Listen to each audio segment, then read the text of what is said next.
The mansion in Westbrook Hills was unusually silent that morning, far too silent for a house with children. And then it happened. A small, fragile sound, so delicate that even the air itself seemed to pause just to listen. "Daddy." Victoria Montgomery froze at the doorway. Her Hermes handbag slipped from her hand and hit the marble floor with a soft clack. She was nearly petrified, her emerald green eyes widening, locked onto the scene before her. Her twin daughters, Grace and Hope, children who had never spoken a single word in all 5 years of their existence, were sitting on the soft wool rug, their sparkling eyes turned toward the man kneeling on the floor. Darnell Robinson, in his faded Navy janitorial uniform, work gloves still on his hands, had his arms open toward the girls. His voice trembled as he whispered, "It's okay, sweetheart. Daddy's here." And then the sound came again, clearer, stronger. "Daddy."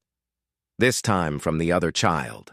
In that moment, everything inside Victoria plunged into a void. Her chest tightened, her throat burned dry, her whole body locked in place. Her daughters, born paralyzed, unable to walk, unable to speak, were now moving their lips, forming the first word of their lives. A word that shattered every diagnosis the top specialists had ever given. She couldn't breathe.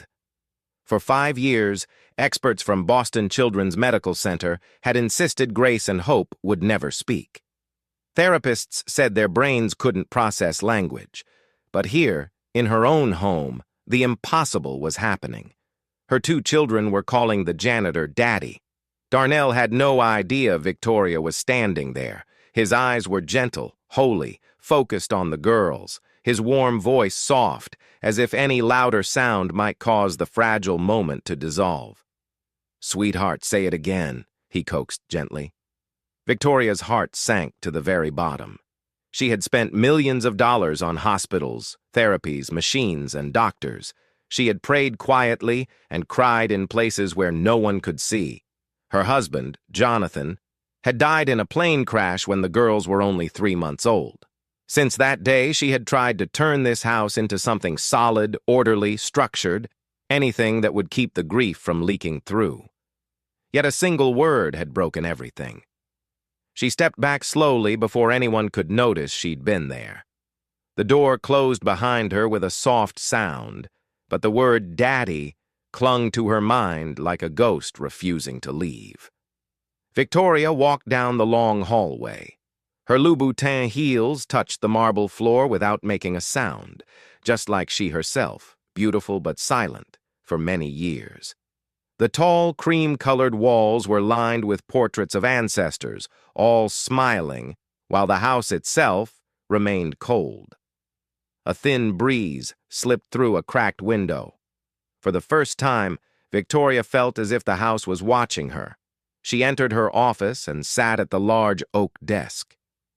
Her fingers touched her familiar signing pen, but her mind couldn't hold on to anything. All she could see was the image of her daughters reaching toward Darnell, their eyes filled with a vibrancy she had never witnessed. She had lived in silence for too long. When Jonathan was alive, the house overflowed with laughter. He sang in the garage, told stories at dinner, hummed melodies when Grace and Hope were still in her womb. But after he died, she replaced laughter with rules, music with control. She believed that if she kept everything tight enough, she wouldn't shatter again. But now, something inside her was cracking, not pain, something she didn't have a name for. She leaned back, staring up at the ceiling, trying to convince herself she might have misheard. Maybe the girls hadn't really spoken. Maybe it was just meaningless noise. But no, she had heard it clearly, not once, but twice. Victoria stood and walked to the window. From the second floor, she could see the vast garden below, once designed to be filled with joy, but the swings had never been pushed, the grass held no tiny footprints, toys remained tucked in their boxes year after year. She had created a world that was correct, but not alive. And then Darnell Robinson had appeared. He'd arrived 3 weeks earlier. The management company said he was hard-working, quiet, and reliable, originally from Germantown, with experience in several hospitals and centers. Victoria had barely spoken to him, only glimpsed him in corners of the hallways, cleaning or humming softly. He was meant to be invisible among a large staff, but the girls noticed him. Nurses had said, "The girls follow his voice. They're calmer when he's around." Victoria had dismissed all of it. She assumed everyone was imagining the beautiful things they wished were true, the way people cling to the tiniest hope when they've been desperate long enough. Now she didn't know what to believe. Victoria put her hands over her face and exhaled. What did he do to them? How did he do it? She walked down the hall toward the care room. The door was slightly open. Inside, Darnell sat on the floor, the twins asleep beside him. He was writing something in a brown notebook, head slightly bowed, humming a slow melody. Victoria didn't enter. She simply watched. Grace and Hope breathed steadily, their faces peaceful. One of them twitched slightly, as if a dream brushed softly across her cheek. Darnell gently tucked the blanket around her. Every movement was tender, as if each touch carried meaning. He didn't look like Jonathan. Jonathan had been tall, blonde, blue-eyed, the classic New England man. Darnell was shorter, leaner, with close-cropped hair, deep brown skin, and the tired face of a man who had endured too much. Yet somehow the feeling he brought into the room was exactly what Jonathan used to bring. Warmth, life, presence. Victoria's throat tightened. She turned away before Darnell noticed and returned to her bedroom. That night she couldn't sleep, lying in the darkness, eyes wide open, staring at the ceiling. Every sound in the mansion suddenly sharpened. The ticking clock, the faint whistle of air through the vents, the rustling leaves outside the window. And beneath all those sounds, one word refused to leave her mind. Daddy. It wasn't just a word. It was a door opening towards something she thought she had lost forever. Victoria shot upright, her body trembling slightly. She whispered into the darkness, "Jonathan, if you can hear me, what is happening to our children?" There was no answer, only the sound of her own heavy breathing. But she knew one thing for sure. Tomorrow, she had to speak to Darnell. She needed to understand what he had done and why her daughters had found their voices in the arms of a stranger. What she didn't yet know was that the truth ahead would shake everything she had ever believed about love, healing, and faith. If you're following this story and want to know what truly happened to Grace and Hope, make sure to subscribe so you don't miss the next part.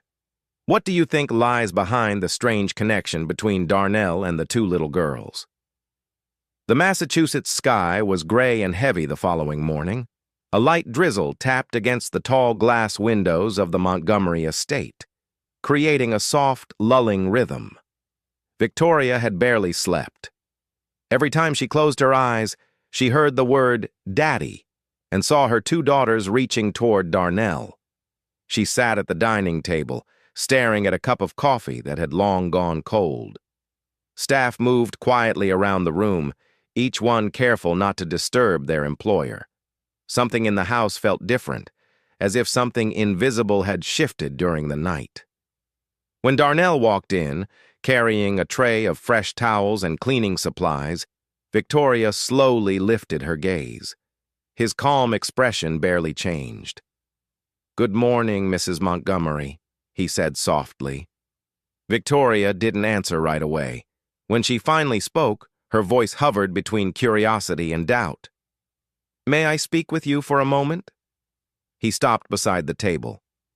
"Yes, ma'am." Victoria gestured for him to sit, but Darnell didn't. He remained standing, his hands folded neatly in front of his apron, his posture steady. She studied him in silence for a long moment, as though trying to find something in his face, something she herself couldn't name yet. Finally, Victoria spoke, her voice careful, lower. "I saw what happened yesterday." The room seemed to be still. "I heard them speak." Darnell's eyes softened. He didn't look surprised. "Yes, ma'am. They said, 'Daddy.'" Victoria continued, her words falling out slowly. Both of them. How did you make them do that? Darnell glanced at his hands for a brief moment, and then looked back up. I didn't make them do anything, ma'am. They did it on their own. Victoria leaned forward. You must have done something. You sang, or said something special. My children have been silent since they were born. The best doctors in Boston couldn't help them. So what did you do? Darnell's tone remained steady, unchanged. I talk to them every day, ma'am. I read to them, I sing, and I hold their hands when they're scared. Maybe, finally, they felt safe enough to respond. Victoria's fingers tightened around the coffee cup. Safe, she repeated almost to herself. She bowed her head slightly, shaking it. You think that's all it takes? Safety? After all the money, all the therapies, you're telling me that feeling safe is enough? Darnell didn't argue. He simply replied gently, Sometimes that's all children need, ma'am. Someone who doesn't give up on them. For a long moment, neither of them spoke. The rain tapped softly against the windows, sending a low, steady rhythm through the room. Victoria didn't know what to feel. She wanted to believe him, but a part of her refused to accept that something so simple could achieve what an entire team of specialists had failed to accomplish. She rose to her feet, her voice firming. You were hired to clean, not to teach. Don't do anything with my children without telling me first. Darnell bowed his head, nodding respectfully. Yes, ma'am. He lifted the tray and left the room. Victoria remained where she was, eyes fixed on the empty space where the door had just closed. His calm voice echoed in her mind. Someone who doesn't give up on them. She finished the rest of her coffee without tasting it, then walked into her office. The digital clock on the wall read 9 a.m., but to Victoria, it already felt like midday. She sat at her desk, staring at the stack of files in front of her, reports, contracts, lists of calls to return. Suddenly, all of it felt meaningless. She opened her laptop and pulled up the girl's medical files, rereading the familiar words. Severe motor impairment, nonverbal, low cognitive response. For years, she had accepted those words as a sentence. But yesterday, that sentence had wavered. She couldn't stop thinking about Darnell's voice, steady, certain, as if he knew something she had never understood. That afternoon, Victoria asked Nurse Melissa Carter to bring the twins to the playroom. She wanted to see it for herself. Melissa rolled Grace and Hope into the room, each strapped into her small support chair. Their eyes drifted around the empty space. Hello, my loves, Victoria said, trying to keep her voice soft. It's Mommy. Neither child moved. She stepped closer. Can you hear, Mommy? She asked gently. Still silence. A sharp ache pierced Victoria's chest. She took another step and touched Grace's tiny hand. It was warm and soft, but the little girl didn't react. Melissa spoke quietly behind her. They've been silent all day, ma'am. Darnell is usually with them in the mornings, but today he was cleaning in the West Wing. Call him here, Victoria said, almost reflexively. Yes, ma'am? A few minutes later, Darnell entered. His uniform was slightly damp from work, the yellow gloves tucked into his apron pocket. He stepped in carefully, avoiding direct eye contact with Victoria. When Grace saw him, her expression changed instantly. Her tiny fingers twitched against the armrest. Hope's head slowly turned toward Darnell. Darnell smiled, his voice lowering. Hi, sweetheart, he whispered. Both girls blinked at the same time, then gave a faint, soft smile, one Victoria had never seen directed at her before. Darnell knelt between their chairs and began humming a gentle, slow melody. It wasn't a song Victoria recognized, just a simple, soothing tune. Grace made a tiny sound in her throat as if trying to imitate him. Hope's hand stretched out just a bit farther. Victoria's eyes widened. Do you see that? She whispered to Melissa, her voice nearly breathless. Melissa nodded, whispering back, They've never done that with anyone else, ma'am. Darnell looked up, his expression still calm. You see, ma'am, they can respond. They just need time, not pressure. Victoria felt something shifting inside her, clearly, unmistakably. She wanted to speak, but no words came. Her throat tightened again, but this time, it wasn't anger. After a long silence, she managed only one sentence. You may stay with them for the entire afternoon. Darnell nodded, replying softly, Yes, ma'am. Victoria turned to leave the room, but just as she reached the doorway, she stopped. She looked back one more time. Darnell sat on the floor between the twins, still humming softly. Grace moved her fingers to the rhythm. Hope tilted her head slightly, her eyes half closed, her face relaxed and peaceful. Victoria stood there quietly and realized a simple, painful truth. Right now, her children don't need another doctor. They only needed to be truly seen. And Darnell was the one who had seen them. That night, Victoria sat in her office again. The rain had stopped, leaving only the faint hum of the house in the darkness. She looked out the window toward the dimly lit window of the care room. She whispered to herself, What is he doing that all of us have missed? She didn't yet know the answer, but she would soon. And the truth waiting ahead would change everything she believed about life, love, and what truly makes a family whole. The next day arrived in a heavy silence. The Massachusetts sky was still wrapped in a dense gray, and damp winds swept past the old oaks surrounding Westbrook Hills. Inside the estate, everything was as clean, orderly, and quiet as ever. But Victoria couldn't find any peace. She had spent almost the entire night just thinking about what she'd seen in the playroom. The image of her daughters turning their eyes toward Darnell kept replaying in her mind. The way they moved when they heard his voice, the way their tiny hands reached for him. For 5 years, they had barely responded to anyone, their gazes drifting into nothingness. And now they were waking up, little by little. She needed an explanation. Victoria went upstairs, walking down the hallway toward the care room. She hadn't even touched the doorknob when a warm, gentle voice drifted out from inside. Darnell. She pushed the door open very softly and stopped. Darnell was sitting cross-legged on the soft rug, the twins lying beside him. The curtains were drawn wide, letting the pale morning light of a gray day wash over the room. His back was straight, his hands patiently rubbing lotion into the girl's arms. His voice was low and steady. He was singing. And in that moment, Victoria's entire body froze. She knew that song. It hit her like a memory she had spent years trying to bury deep in her subconscious. Jonathan, her husband, had hummed that melody every night during the month she was pregnant. Victoria's eyes filled with tears before she could stop them. She didn't know why, but it made her heart ache. She stepped into the room, her voice barely above a whisper, as if she were afraid of breaking something fragile. Where did you learn that song? Darnell turned around, a little surprised but still composed. Oh, I didn't know you were here, he said quietly. Victoria moved closer, her breath unsteady.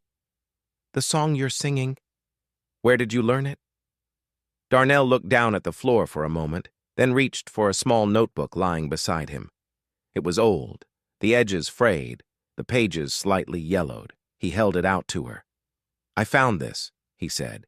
It was behind one of the cabinets in the care room. I think it belonged to your husband. Victoria reached out for the notebook, her fingers visibly trembling. The handwriting on the page was unmistakable, those slanted blue ink lines. Jonathan's handwriting. Inside were notes on child care, a few small recipes, and near the middle of the notebook, there was a list of lullabies. The last one was the song Darnell had just been singing. At the top of the page, Jonathan had written, For when I'm not here anymore. A deep, sharp pain spread through Victoria's chest. You found this in here? She asked, her voice tight. Yes, ma'am, Darnell replied. I thought maybe the girls would want to hear their father's song. I didn't mean to overstep." Victoria slowly shook her head. Her eyes were still locked on the page. "No, you didn't overstep," she said, her voice breaking. "You did what I should have done." Darnell smiled faintly, a gentle, kind smile. He glanced down at the twins and said, "They love this one. Every time I sing it, they try to move their mouths along." Victoria looked at Grace and Hope. Both girls were gazing at Darnell, their fingers twitching slightly, as if they wanted to reach for him. She knelt down beside them and touched Grace's hand. The little girl didn't flinch. Instead, for the first time in years, she turned her head toward Victoria. A tiny sound, like a broken breath, escaped the child's lips. Victoria went rigid. Was that something?" she whispered, almost afraid to breathe. Darnell smiled. "She's trying to speak," he said. "She's been practicing. When I read to them, little sounds, weak breaths, I think she's getting stronger." Victoria swallowed with difficulty. Her throat felt parched. She had waited years just to hear a sound like that. Anything at all. And now that it was actually happening, she had no idea how to respond. She rose slowly to her feet, her mind spinning. "I don't understand," she said. "The specialists all told me there was no hope." Darnell answered in a gentle but steady voice. "Hope doesn't disappear, ma'am. People just stop listening to it." Victoria looked him straight in the eye. There was no arrogance there, no trace of self-importance, only pure sincerity. That afternoon, Victoria couldn't bring herself to leave the care room. After lunch, she quietly returned and stood in the hallway. Through the crack in the door, she heard Darnell's voice, steady and calm. He was reading a picture book, his voice slow and clear. After each sentence, he paused for a few seconds, patient, waiting, as if every moment mattered. "It's okay, sweetheart. You can talk," he whispered. "You can try." Victoria leaned her back against the wall, arms folded across her chest, not out of anger, but because her heart felt so heavy. Her eyes burned. She had lived with these two children for 5 years, and yet today was the first day she truly saw them. Darnell was not just cleaning. He was healing something in this house, something that had broken a long time ago. She stood there for a long time, listening. Darnell's voice was simple, not poetic, but it reached the deepest places inside Victoria, places she thought had died with Jonathan. When the story ended, Darnell began to sing that lullaby again. Jonathan's familiar melody wrapped around the room, soft as an embrace. Victoria's lips trembled. "Jonathan," she whispered, "if you could see this, he's doing the things I couldn't." She turned away, but before she left the hallway, she glanced through the crack one more time. Darnell had fallen silent. He was writing something in the notebook, probably the kinds of things he recorded every day. That night, when the whole house had fallen asleep, Victoria sat alone in her office. She opened the notebook Jonathan had left behind and read every line. Each line was his voice, each word, a piece of him. And then she came across a passage that stole the air from her lungs. "If anything ever happens to me, remind the girls that love can still reach them, even when words can't." Victoria closed the notebook. Her hands were shaking. For years, she had tried to heal with money, science, discipline, and control. But Jonathan had understood something she never dared to believe. Sometimes love is the only medicine left. She leaned back and whispered softly, "Thank you, Darnell," even though she knew he was asleep and couldn't hear her. The next morning, when Victoria woke up, the air in the house felt lighter, brighter. She didn't know what lay ahead, but deep inside she knew one thing for certain. Something inside her had changed forever. And this was only the beginning. Victoria couldn't stop thinking about Darnell. Who was he? Why did he care so deeply about two children he had only met a few weeks ago? And most importantly, how could he understand exactly what her daughters needed? when an entire team of doctors, specialists, and the best experts she had ever hired had all failed. On Wednesday morning, she decided to find out. Victoria called the staffing agency that had referred Darnell. Her voice was cold, professional. Classic Victoria Montgomery. "I need the complete file of Darnell Robinson, every position he's ever held, the reasons he left, and all references." "Yes, Mrs. Montgomery. We'll send it immediately." An hour later, her inbox received a thick PDF document. Victoria sat in her office, poured herself a cup of hot tea, and opened the file. Each line appeared on the screen like a sketch of the man she still did not fully understand. Darnell Robinson, age 38, born in Philadelphia, Pennsylvania. Employment history: maintenance staff at Boston Children's Medical Center, 4 years. Janitorial staff at Brookline Pediatric Rehabilitation Center, 2 years. Technical staff at Germantown Heights Apartments, audited, 1 year. Family status: divorced, 1 daughter, Lily Robinson, 5 years old, single parent since 2022. Comments from previous employers: reliable, hardworking, extremely patient with children, frequently volunteers to help disabled children during breaks. His daughter has special medical needs. Victoria stopped at the last line. His daughter also had special needs. She opened the attached document, a medical summary Darnell had allowed the employer to view. Lily Robinson, diagnosed with quadriplegic cerebral palsy, nonverbal, limited mobility. Victoria set her teacup down. Her hand trembled slightly. Darnell wasn't just a janitor who happened to be good with children. He was a father fighting every day against the same things she herself was facing. He understood, not from textbooks, not from courses. He understood through the pain and love of his own life. A wave of emotion crashed over her: guilt, shame, and something else, deep gratitude.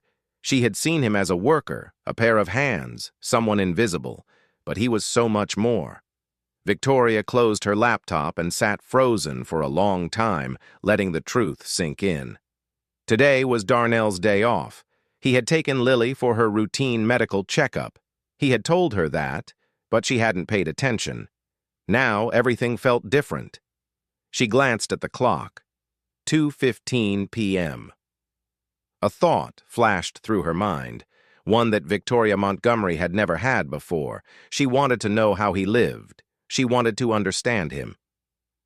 20 minutes later, she was driving her Tesla through the rain-soaked streets of Germantown, heading toward the address in the file. It was an old 3-story building peeling paint, sitting in a working-class neighborhood. The parking lot was filled with aging cars. A few children played ball on the patchy grass.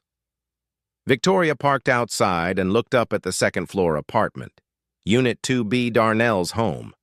She didn't intend to go inside. She simply sat in the car, feeling like an intruder, yet unable to leave. 10 minutes later, she saw him. Darnell stepped out onto the balcony, pushing a small wheelchair. Lily sat in it, brown hair tied neatly, wearing a pink dress with butterfly prints. He knelt down, positioning the wheelchair so his daughter could look out at the yard. He pointed downward, perhaps at a bird or the drifting afternoon clouds. Lily smiled, a tilted, imperfect smile, but full of joy. Darnell bent forward, kissed the top of her head, then began singing. Victoria couldn't hear the words, but she saw his lips moving, saw Lily trying to mimic him bit by bit. A simple moment. A father, a disabled child, an old balcony. But to Victoria, it was everything. She understood now. This was why he knew how to speak to Grace and Hope. He had been speaking this way to Lily every single day. He was patient because he had to be patient. He never gave up because giving up would mean abandoning his own child. Victoria's throat tightened. She didn't realize she was crying until a tear slid down her cheek. Darnell wasn't helping because of money. He was helping because he understood, and maybe because he still believed in something she had lost long ago. Miracles. Victoria continued watching. Darnell pushed Lily back inside. The lights in the small kitchen flicked on. He placed a pot on the stove, probably preparing dinner. A simple, difficult, but loving life. 3:40 p.m. Victoria exhaled. She needed to return home. Just as she started the car, her phone vibrated with a message from Melissa. "Mrs. Montgomery, Hope just made a new sound. It sounded like she was calling her sister. You should come home." Victoria read the message twice. Her heart jumped. She looked up at apartment 2B1 last time, then drove back to Westbrook as fast as she could. By the time she arrived, it was fully dark. Victoria almost ran up the stairs. In the care room, Melissa stood up as soon as she entered. "You should hear this," she said softly. Victoria knelt beside the crib. "Please, let me hear." Melissa stroked Hope's hair. "Call your sister, sweetheart." Hope glanced toward Grace. Her lips quivered. Then a weak sound escaped. "Ooh, Ray! Grace!" Victoria's tears spilled instantly. For the first time in 5 years, she heard one child trying to call the other. "She's done it 3 times now," Melissa whispered. "The first time was at 3 p.m. Darnell wasn't here. She did it on her own." Victoria gathered Hope into her arms, tears falling onto her daughter's hair. "You did so well. Mommy is so proud of you." She touched Grace's cheek. "You too. You're finding each other again." That night, Victoria stayed between their cribs until late. She didn't want to leave. She had never wanted to stay more than she did tonight. Melissa left at 9. "Do you need me to stay?" "No, thank you. I want to be with my girls tonight." The room was left with only Victoria and the twins. She sat on the floor, staring into the dimness, her heart full. She thought about Jonathan, about Darnell, about the 2 little girls slowly finding their voices, and about something she was feeling for the first time in 5 years, hope. The next morning, Victoria woke at 5 a.m., curled on the care room floor. Her neck ached, but she didn't regret it. She fixed the girls' blankets, then went to the kitchen to make coffee. At 7 a.m., she heard the back door open. Darnell had arrived. She stepped into the hallway, her heart beating faster for a reason she couldn't name. He was changing into his uniform in the laundry room. When he saw her, he startled slightly. "Good morning, Mrs. Montgomery." Victoria stood in the doorway, looking at him. The man in the worn uniform with calloused hands, but a heart stronger than anyone she had ever met. The image of him and Lily on the balcony flashed in her mind. His smile, his resilience, and the way he never gave up. "Darnell," she said softly, "I want to thank you. Not just for what you've done for my daughters, but for reminding me what truly matters." He looked flustered. I'm just doing my job." "No," Victoria interrupted. "You're doing far more than that. And I've seen it." Darnell didn't know what to say. He simply nodded, his eyes softening. Victoria smiled, the first real smile she'd had in days. "You'll want to hear this. Yesterday, Hope called Grace's name 3 times. Darnell's face lit up. "Really? She did it?" "Yes," Victoria said, her voice trembling. "And it's because of you. You gave them belief." Darnell bowed his head, as humble as ever. "They just need time and love." "The girls are waiting for you," Victoria said. "They miss you." "I miss them too," he replied quietly. And in that moment, Victoria knew everything had changed.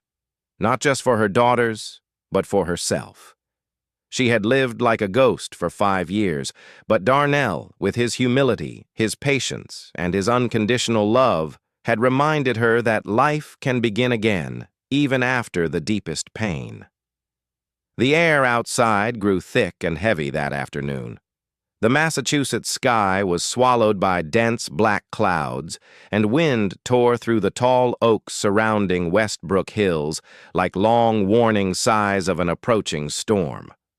The weather report warned that tonight would bring a powerful storm, the kind Massachusetts only saw once every several years.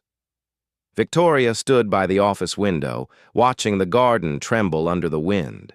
She glanced at the clock. 4:45 p.m. Darnell usually ended his shift at 5. She went downstairs and found him cleaning in the laundry room. "Darnell," she called softly. He turned. "Yes, ma'am." "A storm is coming. You should go home to Lily early today. The roads could get very dangerous." Darnell looked out the small window, worry flickering across his face. "Yes, ma'am. I plan to leave at 4:30, but—" He hesitated. "But what?" "The girls seem restless today," he said. "They keep turning toward the door.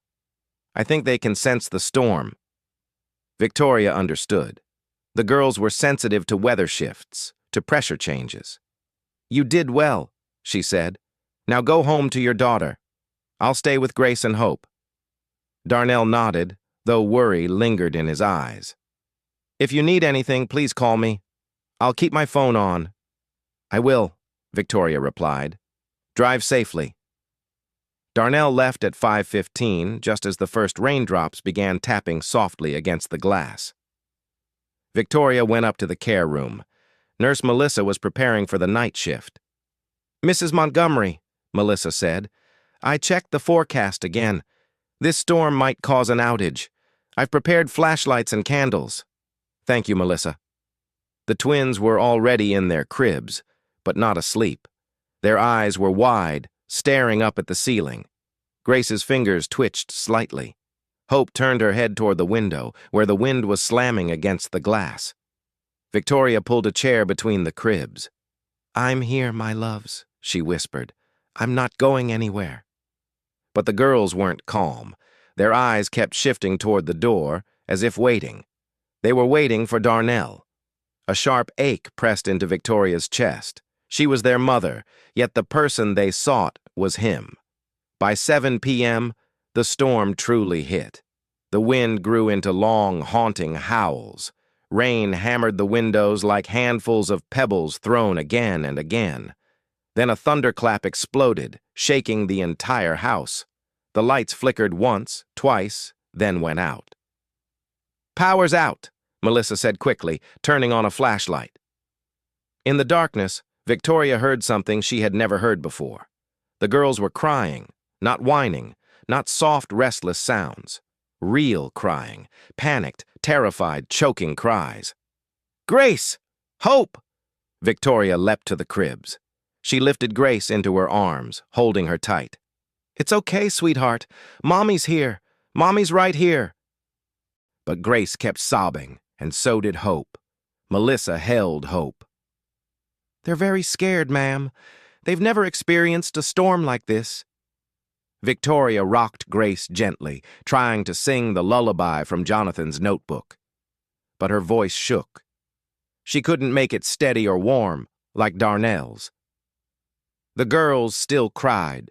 Another thunderclap boomed even closer, rattling the window panes.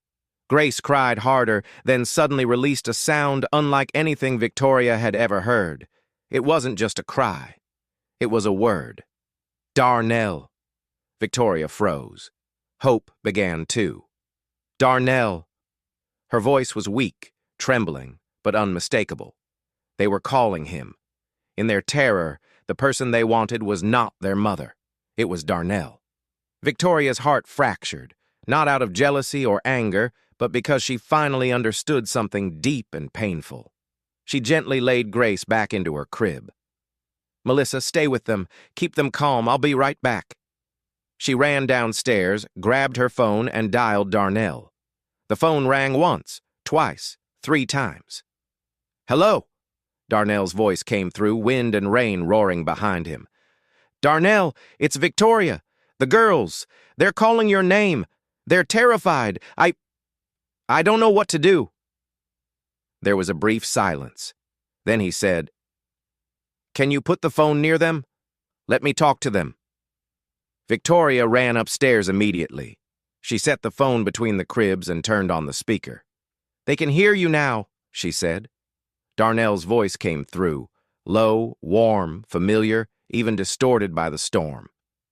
"Grace, Hope, it's Darnell.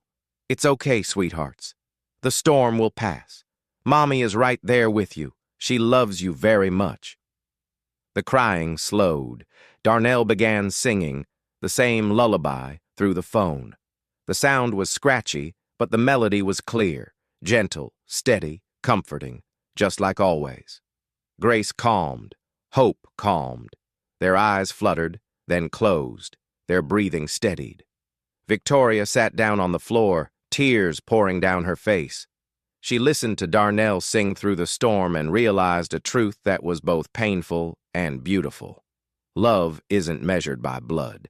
It's measured by who shows up when the child needs them most. When the song ended, the girls were fast asleep. Victoria picked up the phone. Darnell? Yes, ma'am. Thank you, she whispered, voice breaking. Where are you? Are you safe? I'm home, ma'am. Lily is scared of storms too, but she's asleep now. I'm letting her sleep in my room tonight. Victoria exhaled, relief washing over her. You're a good father, Darnell. He paused, then said quietly, And you're a good mother, Mrs. Montgomery. You just need to believe that. Those words pierced her, not to hurt her, but to awaken her. Good night, Darnell, she whispered. I'll see you in the morning. Good night, ma'am. The call ended. Victoria sat in the darkness, the flashlight casting dim shadows on the wall. She looked at her daughters, sleeping deeply. In all 5 years living in this house, she had never truly been present for them. She hired people, signed checks, and scheduled appointments.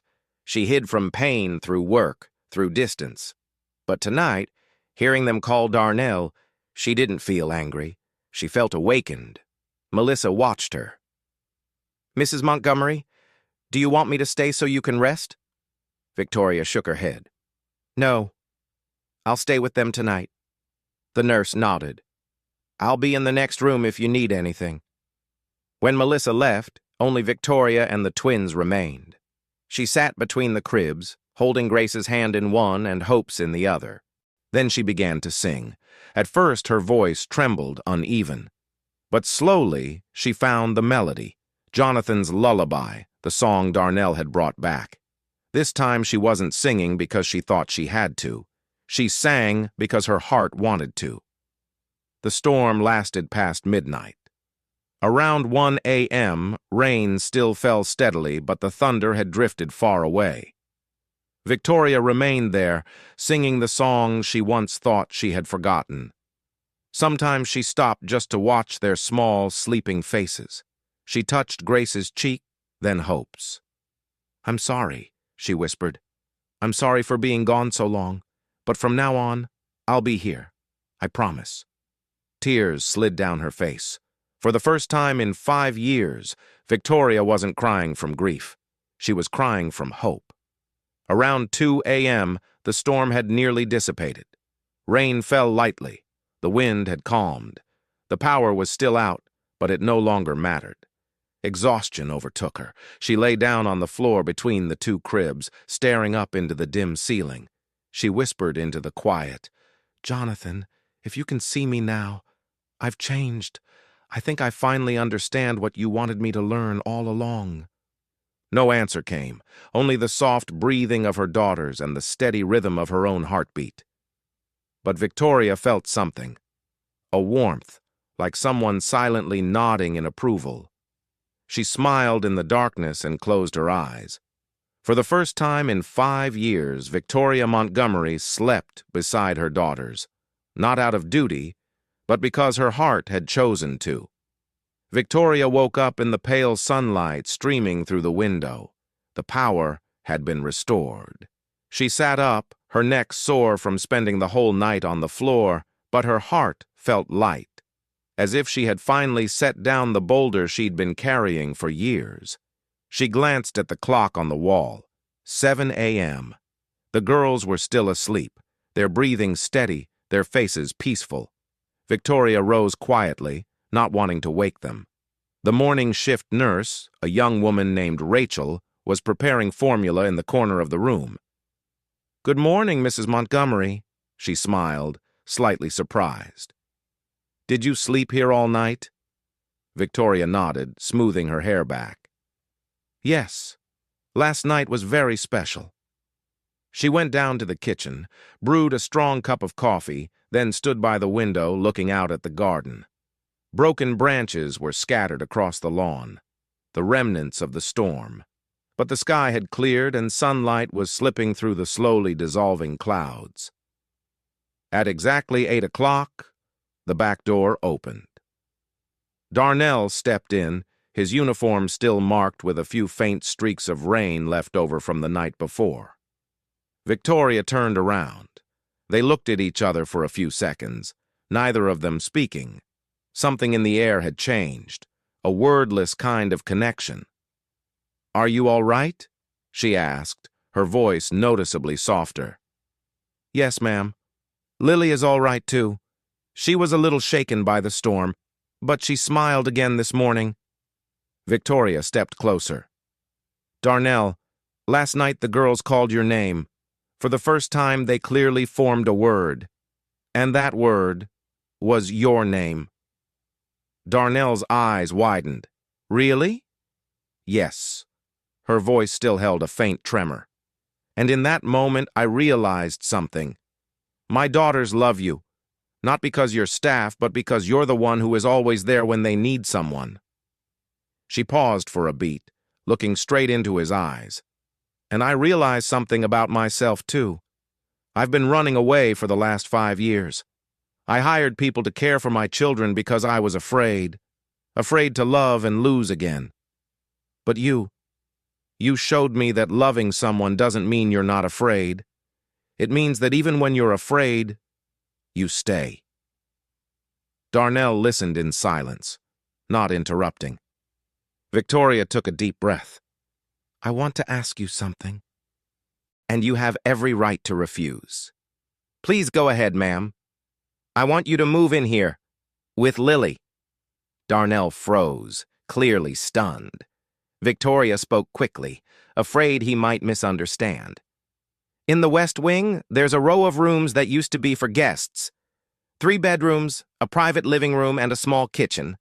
You and Lily could live there, rent-free. And I'll double your salary." She paused, then continued more slowly. "But not because of the money. Not because I want to buy your dedication, but because—" Her voice suddenly tightened. It took her a few seconds to go on. "Because my girls need you.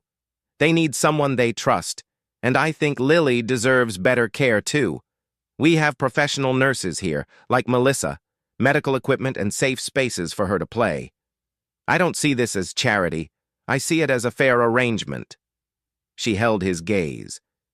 "You help me care for Grace and Hope, and I help you care for Lily. We do that as a family." The word family left her lips with difficulty. But Victoria said it with all the sincerity she had. Darnell's eyes turned red. He turned his face to the side and wiped the corner of his eye with the back of his hand. For a long moment he couldn't speak at all. At last his voice came, hoarse. "You don't have to do this, ma'am." "I know," Victoria replied softly. "But I want to. Because you deserve it. Lily deserves it. And my daughters. They deserve someone who will never give up on them." Darnell turned back to her, looking straight at her. His eyes were wet, filled with a deep emotion, gratitude, tenderness, and also the fear of responsibility. "I need to think about it," he said slowly. "For Lily. I have to be sure this is the right thing for her. I don't want her to feel confused, feel like we're taking advantage of your kindness." Victoria nodded. "I understand. Take as much time as you need. There's no rush." Darnell nodded gratefully, then quietly went upstairs. Victoria remained alone in the kitchen, her heart pounding. What had she just done? Invited a man she'd only known for a few weeks to move into her home with his daughter? But deep down, she knew it was the right thing. Not just because her children needed Darnell, but because she needed his presence too. Needed someone to remind her that love still existed, that family wasn't defined only by blood. 3 days later, Darnell didn't answer immediately. He said he needed time to talk to Lily, to think everything through. Victoria respected that. She didn't bring it up again, didn't push. But every day, she caught his gaze pausing on the west wing as he walked past it. She saw him standing at the care room doorway, looking at Grace and Hope with a thoughtful expression, like he was weighing something far beyond his job. On Wednesday morning, Darnell came to see her in the office. "Mrs. Montgomery, may I speak with you for a moment?" "Of course." Victoria stood up and gestured. "Sit down, Darnell." This time, he actually sat. To her, that alone felt like half an answer. He placed his hands on his knees, stared down for a long moment, then began. "I talked to Lily. I told her about Grace and Hope, about this house, and about your offer." Victoria waited in silence, her heart beating faster than usual. "Lily asked me," his voice caught. "Daddy, are they like me too?" I said, "Yes, they're like you." Then she asked, "So can I play with them?" Tears rushed to Victoria's eyes. She lifted a hand to cover her mouth. Darnell's eyes were red too. "She's only 5, ma'am, and in her whole life she's never had a real friend. No child understands her." He took a deep breath, then looked straight at Victoria. "So if you still want us, we'll move in. But I have one condition." "What is it?" Victoria asked immediately, almost unable to breathe. "I won't take double pay. I'll only accept my current salary plus the housing, because I don't want to feel like I'm being paid to become part of the girls' lives. I want it to feel like this is really a family." Victoria stepped closer to him, and for the first time, she embraced Darnell. Not the way a boss hugs an employee, but the way two wounded people do. Two people trying to believe in something larger than themselves, larger than money, titles, or contracts. "Welcome home, Darnell," she whispered. 1 week later, Darnell and Lily moved in. On a warm afternoon, Victoria stood at the front door, watching his old car drive up the estate's entrance. Darnell got out first, then opened the back door and carefully lifted Lily's wheelchair out. The little girl looked up at the large house with big, round eyes, both shy and curious. Victoria walked down the steps. She lowered herself, kneeling to be at Lily's eye level. "Hi, Lily. You're Lily, right?" The girl nodded slightly, a bit shy. "My name is Victoria, and I'm very happy you're here. Grace and Hope are waiting for you inside." Lily's eyes lit up. "Ooh, Ray," she tried to form the sound. Victoria smiled, her eyes stinging again. "That's right, sweetheart. Grace, you're doing so well." She stood and turned to Darnell. "Are you ready?" He nodded, a small but steady smile on his face. "Yes, ma'am, we're ready." They stepped through the doorway together. And for the first time in 5 years, the Montgomery estate was no longer just a place filled with memories of loss. It had become the beginning of a new family. Dear listeners, sometimes love doesn't come from the people we expect. Sometimes it enters our lives quietly, through the hands of someone who simply refuses to let go. Darnell is not a doctor, nor is he a therapist. He is just a humble janitor. Yet he carries within him a heart overflowing with tenderness. And with that very heart, he returned a voice to 2 children who had been trapped in silence their entire lives. And Victoria, a woman who once believed that money could fix everything, learned that love cannot be bought, and healing does not always come from medicine or modern methods. It comes from presence, from patience, and from the simplest acts of care. This story reminds us that sometimes the people who seem the smallest and most ordinary are the very ones who carry the brightest light. And now, dear listeners, tell me, who touched your heart the most in this story? Was it Darnell, the man whose love could break through silence? Or was it Victoria, the woman who finally learned to listen with her heart? Share your answer in the comments. I truly want to know what lesson you took away from this story. And if this journey moved you, please hit the like button, share it with someone who might need a little hope today. And don't forget to subscribe to the channel so you won't miss the next heartfelt, inspiring story. Because sometimes, just one small act of love can change a life forever.